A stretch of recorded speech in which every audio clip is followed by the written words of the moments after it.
Hello students, welcome to my channel. আজকের ভিডিওতে class 7-এর অঙ্ক করাবো, অনুপাতের অঙ্ক।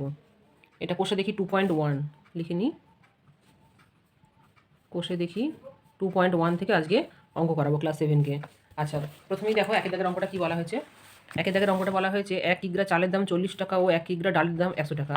চাল ও ডালের দামের অনুপাত কত হবে হিসাব করি। তাহলে একের দাগের অঙ্কটা শুরু করা যাক। এখানে বলা হয়েছে 1 কিগ্রা চালের দাম সমান 40 টাকা। আর বলা হয়েছে 1 কিগ্রা ডালের দাম, 1 কিগ্রা ডালের দাম সমান বলা হয়েছে 100 টাকা।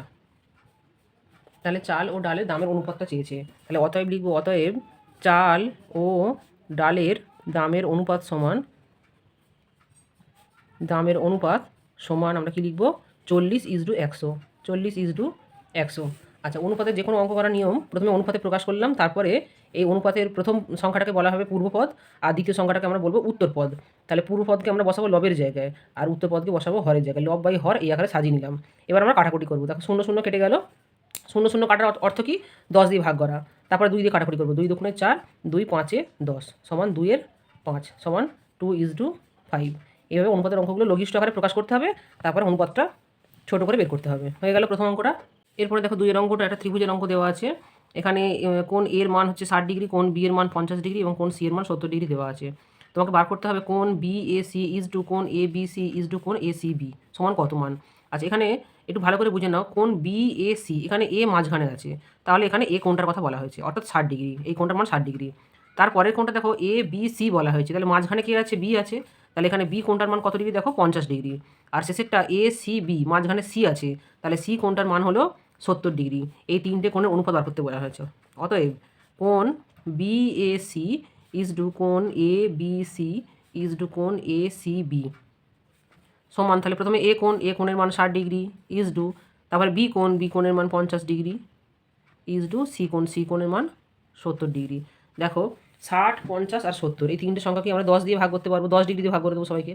তাহলে এটা হবে 6:5:7। ব্যাস, সিম্পল অঙ্ক হয়ে গেল এই অঙ্কটা।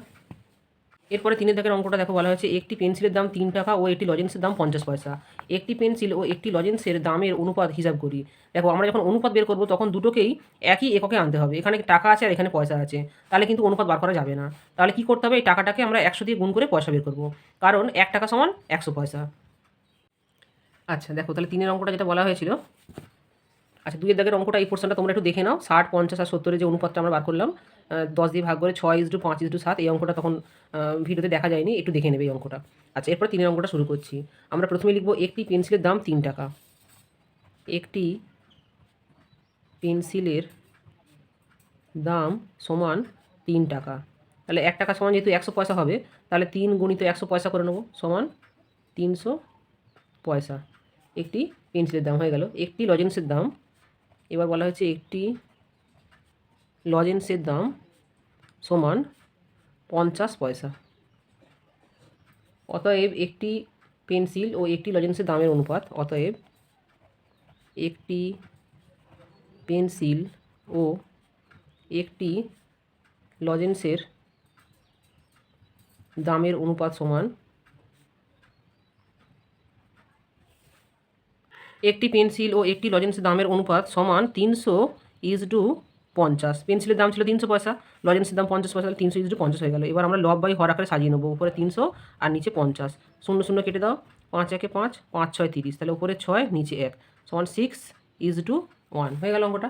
এরপরে 4-এর দাগের অঙ্কটা কী বলা হয়েছে দেখো, একটি আধুলি একটি 1 টাকা ও একটি 2 টাকার মুদ্রার মূল্যের অনুপাত লিখি। এটা আধুলি মানে তোমরা নিশ্চয়ই জানোই না যে আধুলি মানেটা কি। আধুলি মানে হচ্ছে 50 পয়সা, আর একটি 1 টাকা মানে 100 পয়সা, আর 2 টাকা মানে 200 পয়সা, এই তিনটের মূল্যের অনুপাত নির্ণয় করতে হবে। আচ্ছা, 4-এর দাগের অঙ্কটা প্রথমেই লিখব একটি আধুলি সমান কত, 50 পয়সা। একটি 1 টাকা সমান 100 পয়সা। একটি 2 টাকা, 2 টাকা মানে কত, 200 পয়সা। অতএব একটি আধুলি একটি 1 টাকা ও একটি 2 টাকার মুদ্রার, যেমন বইতে লেখা আছে সেই ভাষাতেই লিখব, মুদ্রার মূল্যের অনুপাত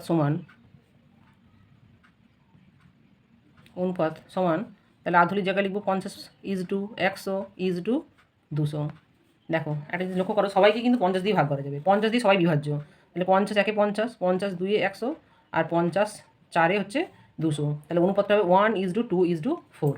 এরপর 5 দাগের অঙ্কটা দেখো, উমার বয়স 12 বছর 6 মাস, রাতুলের বয়স 12 বছর 4 মাস ও নূরজাহানের বয়স 12 বছর হলে ওদের তিনজনের বয়সের অনুপাত কত? প্রত্যেকটা বয়সকে আমরা মাসে পরিণত করব, তারপরে আমরা অঙ্কটা করব। আচ্ছা, প্রথমেই লিখবো আমরা উমার বয়স। লেখো উমার বয়স সমান 12 বছর 6 মাস। তাহলে 12 বছর, 1 বছর মানে কত মাস? 1 বছর মানে হচ্ছে 12 মাস। 1 বছর সমান 12 মাস, 12 মাসে 1 বছর, এটা আমরা জানি। তাহলে আমরা বছরকে মাসে পরিণত করলে 12কে কী করবো? 12 দিয়ে গুণ করবো। 12 গুণিত 12 যুক্ত 6 মাস, তাহলে সমান কত হলো? 12 12 144 যুক্ত 6 সমান 150 মাস। এটা উমার বয়সটা বেরিয়ে গেল। এবার রাতুলের বয়স বের করবো। রাতুলের বয়স সমান 12 বছর 4 মাস। 12 বছর 4 মাস, তাহলে একই রকমভাবে 12 12 144 যুক্ত 4 মাস সমান 148 মাস। রাতুলের বয়স বেরিয়ে গেল। এবার লাস্টে ছিল নূরজাহানের বয়স। নূরজাহানের বয়স সমান দেওয়া আছে 12 বছর।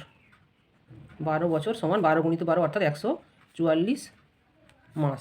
এবার ওদের তিনজনের বয়সের অনুপাত, অতএব ওদের তিনজনের বয়সের অনুপাত সমান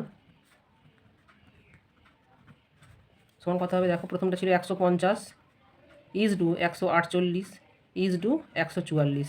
দেখো প্রত্যেকটা সংখ্যাকে 2 দিয়ে ভাগ করা যাবে। প্রত্যেকটা সংখ্যাকে 2 দিয়ে ভাগ করলে 150কে 2 দিয়ে ভাগ করলে হবে 75। 2 দিয়ে ভাগ করলে 2 7 14, 2 4 8 74। আচ্ছা 2 দিয়ে ভাগ করলে 2 7 14, 2 2 4 72।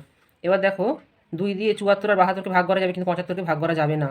আবার 3 দিয়ে 75 আর 72কে ভাগ করা যাবে, কিন্তু 74কে ভাগ করা যাবে না। তাহলে এটাই হয়ে গেল অনুপাতটা।